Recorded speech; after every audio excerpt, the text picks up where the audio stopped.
नमस्कार, मैं आचार्य डॉक्टर मनोज भाटिया आज आपके समक्ष फिर प्रस्तुत हुआ हूँ। आज मैं साढ़े सत्ती शनि की साढ़े सत्ती के बारे में बात करूँगा। ये वीडियो आज मैं अपनी बहन अंजू के फरमाइश पे बना रहा हूँ। उसने मेरे को फरमाइश की कि इसके बारे में कुछ आप बोलिए, तो मैं इसीलिए इस वीडियो को मैं बना रहा हूँ। शनि हिंदू धर्म शास्त्र में सूर्य देव और छाया देव का पुत्र माना जाता है। शनि यमराज और यमुना जी के भाई हैं। शनि का रंग काला है। यमलोक के अधिपति अगर यमराज हैं तो शनि को दंड अधिकारी या कर्म फलदाता भी कहा जाता है। शनि दुख, निराशा, भय, अपमान, अलगाव, मानसिक शारीरिक परेशानियों का कारक माने जाते हैं। शनि को ज्योतिष में एक अनिष्टकारी या पापी ग्रह का नाम दिया गया है, लेकिन ये हमेशा सच नहीं है। शनि आपके कार्यों और आपके कर्मों के आधार पर न्याय करते हैं, इसलिए उनको कर्म फलदाता बोला जाता है। यदि आप अच्छे कर्म करते हैं तो ये निश्चित रूप से आपको अच्छे फल प्रदान करते हैं। शनि को न्यायाधीश बोला जाता है इसीलिए क्योंकि वो आपके कर्मों के अनुसार आपको फल देते हैं। साढ़े सत्ती सुनते ही लोग घबरा जाते हैं, लोग मानसिक दबाव में आ जाते हैं, तरह तरह के मन में विचार आने शुरू हो जाते हैं। जैसे कोई बताता है ज्योतिषी उनको कि आपकी साढ़े सत्ती चल रही है, लोग बिल्कुल घबरा जाते हैं और जैसे कि अब उनको सिर्फ बुरे ही फल मिलने वाले हैं। लेकिन दोस्तों, ऐसा सच नहीं है, ये सत्य नहीं है। ये आपको कर्मों के अनुसार आपको फल मिलना है। अगर आपके कर्म अच्छे हैं, अगर आपकी कुंडली में शनि शुभ बैठे हुए हैं, शुभकारी हैं, योगकारी हैं, योग कारक हैं, तो शनि का प्रभाव साढ़े सत्ती में भी बहुत खराब नहीं होने वाला, और बल्कि ऐसा देखा गया है कि शनि का प्रभाव बहुत शुभ भी हो सकता है। लेकिन अगर शनि अशुभ है आपकी कुंडली के अंदर, तो कहते हैं कि शनि राजा को रंक भी बना सकते हैं। साढ़े सत्ती कहते हैं कि हमारे पूर्व जन्म और संचित इस जन्म के संचित कर्मों के फल के लिए आते हैं। शनि की साढ़े सत्ती 7.5 साल की होती है। शनि 30 साल में 12 राशियों का भ्रमण करते हैं और एक राशि में करीबन 2.5 साल रहते हैं। साढ़े सत्ती जैसा कि मैंने अभी बताया 7.5 साल। शनि जब चंद्र राशि आपकी कुंडली में, आप देखिए चंद्रमा कहाँ बैठे हुए हैं, उसके पिछले राशि में जब चंद्रमा से पिछली राशि में जब शनि गोचर करते हैं, तब आपकी साढ़े सत्ती स्टार्ट होती है। तो 2.5 साल उस भाव में रहे, उसके बाद चंद्रमा की राशि में फिर 2.5 साल रहे, और चंद्रमा से द्वितीय भाव में फिर 2.5 साल रहे, तो कुल मिला के 7.5 साल हो गए। इसको हम साढ़े सत्ती बोलते हैं। साढ़े सत्ती को हम 3 चरणों में या 3 फेसेस में बांट सकते हैं। पहला फेस या पहला चरण जब चंद्रमा से पिछले राशि में शनि का भ्रमण होता है, जब चंद्रमा के साथ भ्रमण होता है तो वो दूसरा चरण हो गया, और जब चंद्रमा से द्वितीय भाव में भ्रमण होता है तो उसको तीसरा चरण होता है। इन तीनों चरणों में शनि का प्रभाव, साढ़े सत्ती का प्रभाव अलग अलग होता है। इसके अलावा इन 3 चरणों के अलावा शनि की ढैया भी कहा जाती है, जो 2.5 वर्ष की होती है। शनि की ढैया जो है कब आती है वो मैं इसके बाद वीडियो के साढ़े सत्ती के बाद मैं आपको बताऊंगा। एक बारी जब साढ़े सत्ती किसी भी जातक की जब गुजर जाती है तो उसके 30 वर्ष पश्चात ही वो साढ़े सत्ती वापस आती है। इसीलिए साढ़े सत्ती जो है किसी की भी जीवन काल में 2 या अधिकतर 3 ही आ सकती हैं। साढ़े सत्ती में जो है आपको मानसिक परेशानियां, शारीरिक परेशानियों से झेलना पड़ सकता है। अगर कोई जातक हट्टी, अभिमानी या कठोर है तो साढ़े सत्ती उससे बहुत मेहनत करवाती है। साढ़े सत्ती व्यक्ति के जीवन में निराशा, विवाद, कलह या विपरीत परिणामों का भी सामना करना पड़ सकता है। साढ़े सत्ती का सीधा हमारे दिमाग पर असर होता है और जातक की सोचने समझने की शक्ति भी कम हो जाती है। लेकिन मैंने जैसा कि पहले भी बताया कि साढ़े सत्ती ज़रूरी नहीं है कि हमेशा बुरा ही फल दे। साढ़े सत्ती के साथ साथ आपको ये देखना भी बहुत ज़रूरी है कि बाकी ग्रहों का प्रभाव आपकी कुंडली में कैसा है। जैसे कि साढ़े सत्ती के, स्पेशली साढ़े सत्ती के केस में आप चंद्रमा की पोजीशन जरूर देखें। अगर चंद्रमा आपकी कुंडली में बली बैठे हुए हैं, स्वराशि बैठे हुए हैं या उच्च के बैठे हुए हैं, तो साढ़े सत्ती का प्रभाव आपके ऊपर थोड़ा सा कम रहेगा, क्योंकि चंद्रमा मन का कारक है, चंद्रमा दिमाग का कारक है और ये आपकी दिमाग को और आपके मन को बड़ा स्ट्रॉन्ग कर देता है। शनि की स्थिति भी बहुत इम्पॉर्टेंट है। साढ़े सत्ती के केस में आपकी कुंडली में शनि बेनिफिक हाउसेस में बैठा हुआ है या बेनिफिक हाउसेस में बैठे हुए हैं, और इसके अलावा शनि उच्च के हैं, अपनी स्वराशि में बैठे हुए हैं या मूल त्रिकोण राशि में हैं, तो वो भी एक बहुत इम्पॉर्टेंट पार्ट है जिसको हमें भूलना नहीं चाहिए। आपकी दशा भुक्ति अगर अच्छी चल रही है तो शनि का प्रभाव उसमें भी कम होगा। शनि अगर योग कारक है तो भी आपके ऊपर साढ़े सत्ती का प्रभाव कम होगा। शनि अगर किसी शुभ दृष्टि में है तो भी साढ़े सत्ती उतना आपको तंग नहीं करेगी। शनि का लगन के स्वामी और चंद्रमा के स्वामी के साथ क्या संबंध है, इसका ज्ञान भी बड़ा इंपॉर्टेंट है। अगर वो संबंध अच्छा है तो साढ़े सत्ती आपको बहुत तंग नहीं करेगी। साढ़े सत्ती नीच राशि में अगर शनि है या किसी शत्रु के साथ शनि बैठे हुए हैं तो साढ़े सत्ती जो है आपको बहुत कष्टदायक हो सकती है। साढ़े सत्ती का प्रभाव अलग अलग राशियों में अलग अलग होता है। कुछ व्यक्तियों का साढ़े सत्ती आरंभ होने से पूर्व ही उनको आभास हो जाता है, उनके काम रुकने लग जाते हैं, शारीरिक कष्ट आने शुरू हो जाते हैं, फिनेंस की इश्यूज आने शुरू हो जाते हैं। उस समय आप अगर देखें तो हो सकता है कि आपके साढ़े सत्ती स्टार्ट हो चुकी हो या होने वाली हो। अगर ऐसा है तो मैं वीडियो के अंत में आपको कुछ उपाय बताऊंगा, वो आप जरूर करें। जैसे कि मैंने बोला कि अलग अलग राशियों में अलग अलग प्रभाव शनि देते हैं। मेष और वृश्चिक राशि के लिए शनि बहुत कष्टदायक होते हैं, बहुत परेशानियां आती हैं साढ़े सत्ती के केस में।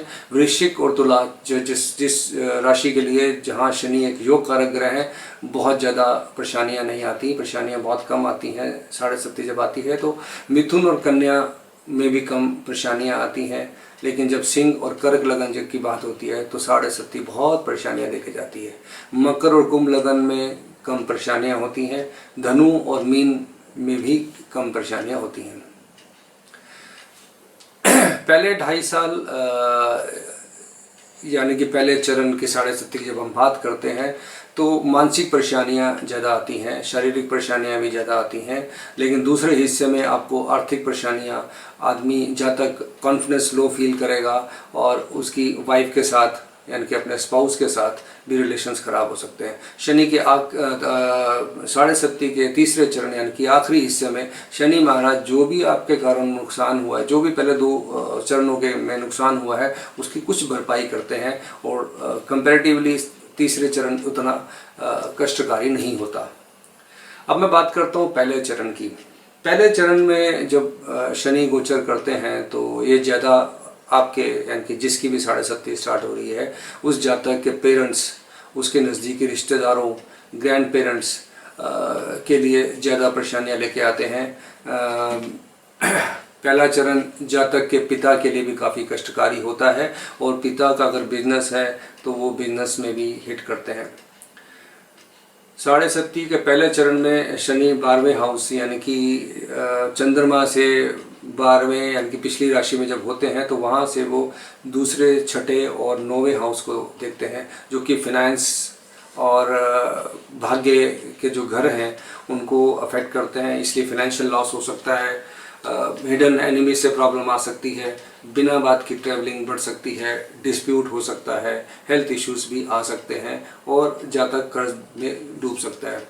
दशम दृष्टि से 9वें भाव को जब देखता है तो कार्यों में शनि देखते हैं तो कार्यों में बाधा महसूस होती है। मैंने जैसे कि बताया अभी तो व्यक्ति के पिता को भी कष्ट की अनुभूति होती है, जितनी आमदनी होती है उससे ज़्यादा खर्चे हो जाते हैं, व्यक्ति को नींद से जुड़ी समस्याओं का भी सामना करना पड़ता है, सीधे सोचे गए कार्य पूरे नहीं होते और धन से जुड़ी समस्याएं आती हैं, दाम्पत्य जीवन में भी कठिनाई आती हैं, आँखों में भी प्रॉब्लम आ सकती है, चश्मा लग सकता है और शुक्र की पोजीशन अगर ख़राब है तो चश्मे लगने के चांसेस बहुत होते हैं।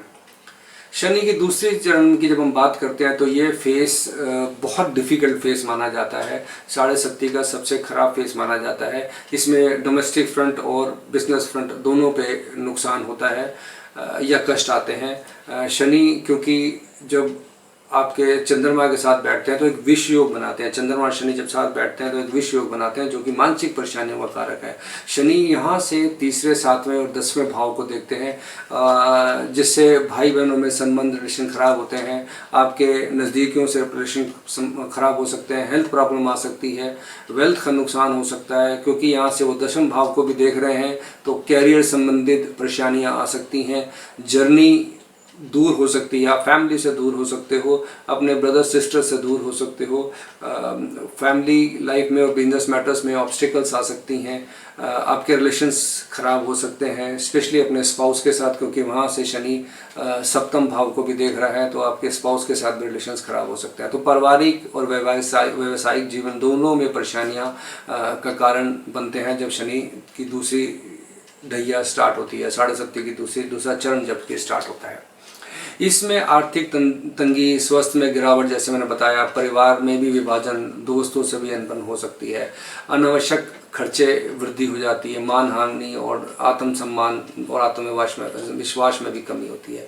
जब हम तीसरे चरण की बात करें तो यहाँ जब जब शनि जो है चंद्रमा से द्वितीय राशि में प्रवेश करते हैं तो तीसरा चरण यानी कि आखिरी चरण स्टार्ट होता है, जो कि उतना कष्टकारी नहीं है जितना कि पहले 2 चरण होते हैं। यहाँ से शनि चौथे, 8वें और 11वें भाव को देखते हैं, जो कि प्रॉस्पेरिटी और प्रॉपर्टी, कन्वेंस यानी कि वाहन संबंधित भाव हैं, सर्विस संबंधित भाव हैं, आपके गेन्स हैं, आपके प्रॉफिट्स हैं, आपके मनोकामना इच्छा पूर्ति के भाव हैं। तो इन सब में कमी आ जाती है। लेकिन चूँकि मैंने बताया कि तीसरे चरण में शनि बहुत कष्टकारी नहीं होते, तो यहाँ पे शनि का गोचर उतना कष्टकारी नहीं होता जितना कि पहले 2 चरणों में होता है। लेकिन यहाँ से शनि चूँकि 8वें भाव को देखते हैं तो एक्सीडेंट्स, कर्जा, लंबी बीमारी का योग भी बनता है। ये सब तभी होगा जब आपकी कुंडली में शनि अच्छे नहीं बैठे हुए, अशुभ बैठे हुए हैं। इसलिए बाकी चीज़ों का जो मैंने पहले शुरू में अपने वीडियो में बताया उसको देखना बहुत ज़रूरी है कि शनि आपकी कुंडली में अशुभ फल दे रहे हैं या शुभ फल दे रहे हैं, आपकी दशाएं, अंतर्दशाएं किस तरह की चल रही हैं, वो अच्छी हैं या नहीं हैं। इसके अलावा वैसे तो बाकी ग्रहों का गोचर भी इम्पॉर्टेंट है, लेकिन ये चीज़ें ज़्यादा इम्पॉर्टेंट हैं जो बाकी गोचरों से हैं। तीसरे चरण में जैसे मैंने बताया, व्यक्ति को भौतिक सुखों का लाभ भी कम हो जाता है, आमदनी होती है लेकिन खर्चे उससे ज़्यादा बढ़ जाते हैं, यानी कि सेविंग कम हो जाती है, इसको इस तरह से कहा जा सकता है। फैमिली में वाद विवाद बढ़ जाते हैं, बच्चों से वाद विवाद बढ़ जाते हैं। जब आपकी शनि का तीसरा फेस 7.5 का चल रहा हो तो कृपया किसी वाद विवाद में ना बने, किसी से भी कलेश अवॉइड करें, कोशिश करें किसी भी विवाद में ना फंसे। शनि की ढैया की बात, जैसे कि मैंने शुरू में बोला, शनि की ढैया जो होती है, जब शनि चंद्रमा से अष्टम में गोचर करते हैं तो हम उसको अष्टम शनि या कंटक शनि ढैया के नाम से जाना जाता है। इसमें भी फैमिली लाइफ और फैमिली मेम्बर्स को परेशानी होती है, आपके दोस्तों को भी परेशानी होती है, रिलेशंस में इश्यूज बन जाते हैं। ये भी एक सोर्स ऑफ मिजरी का कारण बनता है। आपका एटीट्यूड और एक्शन बड़ा इंपॉर्टेंट है, उस पर कंट्रोल करना बहुत इंपॉर्टेंट है। शनि जब यहाँ पे गोचर करते हैं तो एक्सीडेंट्स के योग बनते हैं, आपकी मानसिक और शारीरिक परेशानियाँ दोनों होती हैं। इसके बाद जो दूसरी ढैया जो होती है, उस ढैया को हम अर्ध कंटक शनि बोलते हैं। ये ढैया तब स्टार्ट होती है जो 2.5 साल के लिए होती है, जब शनि का गोचर चंद्रमा से चौथे भाव में होता है। तो आप अपनी कुंडली में अगर आप देखें चंद्रमा कहाँ बैठे हैं, वहाँ से पिछले भाव, पिछली राशि में जब शनि गोचर करें तो आपकी 7.5 स्टार्ट हो रही है। उसकी जब द्वितीय राशि में, चंद्रमा से द्वितीय राशि में जब शनि जाएं तो आपकी 7.5 का तीसरा फेस या तीसरा चरण चल रहा है। वहाँ से शनि की यानी कि चंद्रमा जहाँ बैठे हैं वहीं से अगर आप काउंट करें चौथा भाव तो वो आपकी अर्धकंटक शनि हुई, और वहीं से जब आप काउंट करते हुए आगे जाएं तो अष्टम भाव जब आता है तो वो आपकी कंटक शनि स्टार्ट होती है। अब मैं 7.5 के आपको कुछ उपाय बताऊंगा। जो उस समय अगर आपकी 67 चल रही है तो आप उन उपायों को कीजिए, आपको ज़रूर फ़ायदा मिलेगा। सबसे पहले आप हम्बल रहिए जितना पॉसिबल हो सके, अपनी ईगो को त्यागिए। शनि कहता है कि आपको जिद्दी नहीं होना चाहिए, अपना जिद्दपन छोड़िए, अपना प्राइड जो अननेसेसरी आपका प्राइड है उसको अननेसेसरी अपने नाक की लड़ाई मत बनाइए, इसको ऐसे कह सकते हैं। जितने भी गरीब लोग हैं, आपके सर्वेंट्स हैं, नौकर हैं जो आपके साथ काम करते हैं या आपकी फैक्ट्री में या घर में काम करते हैं, उनकी रिस्पेक्ट करिए, उनको सपोर्ट करिए, हेल्प करिए। इससे बढ़िया, इससे बेहतर कोई भी उपाय नहीं हो सकता। इसके अलावा घोड़े की नाल, काले घोड़े की नाल का छल्ला पहने या नाव के तले की कील को निकाल के उसका छल्ला बनवा के अपने मध्यमा उंगली में पहने। नौकरों कर्मचारियों को मैंने बोला कि आप उनकी रिस्पेक्ट करें, काले रंग के कपड़ों का उपयोग कम करें, शनि मंदिर में जाके तेल से शनि जी को अभिषेक करें। हर शनिवार को सरसों को तेल से में अपनी छाया देख के किसी गरीब को दान करें। शमी का पेड़ को घर पे लगा के उनको दिया जलाएं। मंगलवार को बजरंग बाण का पाठ करें। हनुमान चालीसा अगर रोज़ पाठ करें, अगर रोज़ नहीं कर सकते तो कम से कम मंगलवार और शनिवार को जरूर करें। पीपल वृक्ष को शिव का रूप माना जाता है, इसमें सभी देवताओं का वास होता है, अतः पीपल को अर्घ देने से भी शनिदेव प्रसन्न होते हैं। शनि स्तोत्र का नियमित पाठ करें। शनि जी को मिट्टी के दिए का सरसों का तेल, मिट्टी के दिए में सरसों का तेल का दिया जलाएं, जिसमें थोड़ा सा काले तिल और काली माँ की दाल भी डाल के हर शनिवार को अंधेरा होने के बाद शनि जी को दिया जलाएं। पीपल देवता जी को भी दिया जलाएं। शनि मंत्रों का जाप 40 दिन 23,000 टोटल जाप करें। ये जाप आप बीज मंत्र का भी कर सकते हैं, शनि मंत्र का भी कर सकते हैं। ओम प्राम प्रीम प्रोम शनिश्चराय नमः या बीज मंत्र ओम ऐम ह्रीम श्रीम शनिश्चराय नमः का जाप करें। ये टोटल 23,000 मंत्रों का जाप 40 दिन में आप कंप्लीट करें। हनुमान जी को भी रुद्र अवतार माना गया है, इसलिए मैंने बोला कि हनुमान चालीसा पढ़ें, उनकी आराधना करें। कौवे को अनाज और बीज खिलाएं। काली चींटियों को शहद और चीनी खिलाएं। भिखारी और शरीर रूप से विकलांग को दही चावल का दान करें। शनिवार को गरीबों और जरूरतमंदों लोगों को भोजन और वस्त्र दान करें। काले कपड़े, लोहे का सामान, काला कंबल, लोहे से बने बर्तन, सरसों का तेल, चमड़े के जूते, काला सुरमा, काले चने, काले तिल, उड़द की साबुत दाल आदि शनिवार को दान करें। लेकिन अगर शनि आपकी कुंडली में योग कारक है, आपके लग्नेश हैं या चंद्र राशि के स्वामी हैं, तो एक बारी किसी ज्योतिष से सलाह लेने के बाद ही दान करें, ऐसे दान ना करें। रोजाना शनि स्तोत्र का पाठ करें, शनि कवच का पाठ करें, महामंत्रुज्य का पाठ करना बहुत अच्छा है। शनि शिव जी की आराधना करें, शिवलिंग को जल चढ़ाएं, सोमवार के सोमवार जल चढ़ाएं, तो आपको 67 में काफ़ी फायदा मिल सकता है। इसके अलावा पारद शिवलिंग और शनि यंत्र को भी घर पे आप रख सकते हैं, लेकिन उसको प्राण प्रतिष्ठा करके मंत्र अभिमंत्रित करने के बाद ही रखें। इसके साथ ही मेरा आज की वीडियो समाप्त होती है। अगर आपको मेरी वीडियो अच्छी लगे तो कृपया इसको लाइक करें, शेयर करें अपने दोस्तों को, कमेंट जरूर दें और वीडियो के नीचे सब्सक्राइब बटन पे मुझे सब्सक्राइब करें, इस वीडियो को सब्सक्राइब करें ताकि आने वाले टाइम में मेरी और भी वीडियोस आप तक पहुंच सकें। मेरे यूट्यूब चैनल को अगर आप सब्सक्राइब करते हैं तो मेरी आने वाली वीडियोस भी आप तक बड़ी आसानी से पहुंच पाएंगी। मेरा यूट्यूब चैनल और मेरा नंबर जो है इस वीडियो के अंत में आपके सामने या नीचे स्क्रीन में आप देख सकते हैं। धन्यवाद।